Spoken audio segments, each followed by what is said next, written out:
Welcome to this explainer. Look, if you've been anywhere near the wellness space lately, you've definitely heard the massive, fiercely debated conversation around raw milk.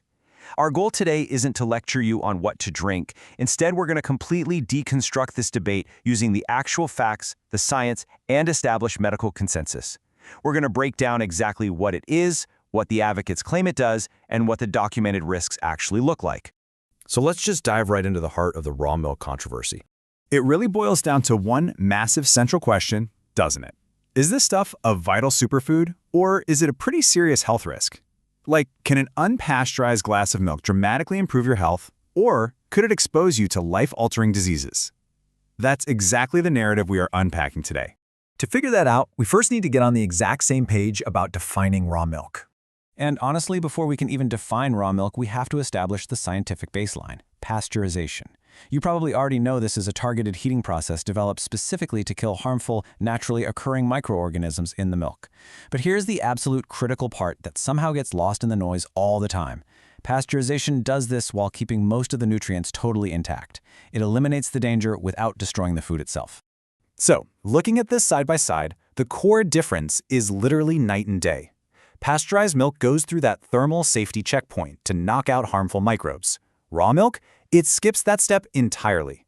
It goes straight from the animal right into the container, leaving everything completely unaltered. Which means whatever microscopic life was hanging out at the source is still swimming around right there when you take a sip. Now let's shift gears for a second and talk about the claimed benefits.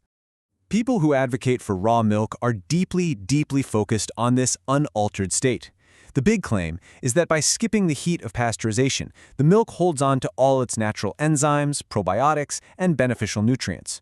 For the hardcore supporters, this untouched raw state is basically the magic key to unlocking some major health and wellness advantages.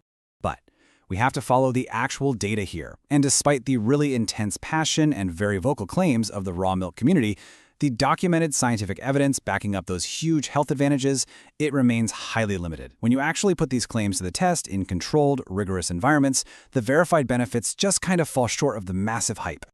Which brings us to the other side of the coin, the real health risks. Because when we talk about skipping pasteurization, we aren't just talking about keeping some natural enzymes around. We are opening the front door to some serious biological hazards. Unpasteurized milk can carry incredibly dangerous pathogens. We're talking Salmonella, E. coli, Campylobacter, even the bacteria that causes tuberculosis. And the consequences? We're not talking about a mild stomachache here. We're talking severe diarrhea, kidney failure, miscarriage, and yes, even death. The medical consensus is crystal clear on this. These bugs are real, and they can be absolutely devastating. And that leads us to a crucial public health distinction: natural versus safe. This is where the statistics get incredibly personal.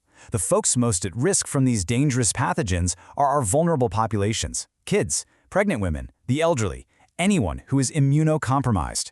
If you or your family, or frankly anyone you are serving food to, falls into one of these categories, the stakes of pouring a glass of raw milk are just astronomically higher. Which is why the definitive conclusion from veterinary public health and food safety experts is this. Based on the overwhelming evidence, meaning the lack of proven major benefits combined with the very real presence of life-threatening pathogens, for the vast majority of people, pasteurized milk remains the safest choice by far. It gives you the nutritional benefits without making you play a dangerous game of roulette with a severe bacterial infection. It all really boils down to this one simple, powerful thought. Raw milk might seem completely natural, but natural does not always mean safe. Just because something comes straight from the earth or the animal, totally untouched by modern food safety processes, doesn't automatically mean it belongs in your fridge. So, the next time you see a fancy bottle of unpasteurized milk being marketed as this flawless superfood, you've got to ask yourself, is the unproven promise of a few natural enzymes really worth risking a severe, life-threatening infection? Thanks so much for hanging out with me for this explainer. If you found this objective breakdown helpful, definitely hit like, subscribe, and share it around. Until next time, stay curious and stay safe out there.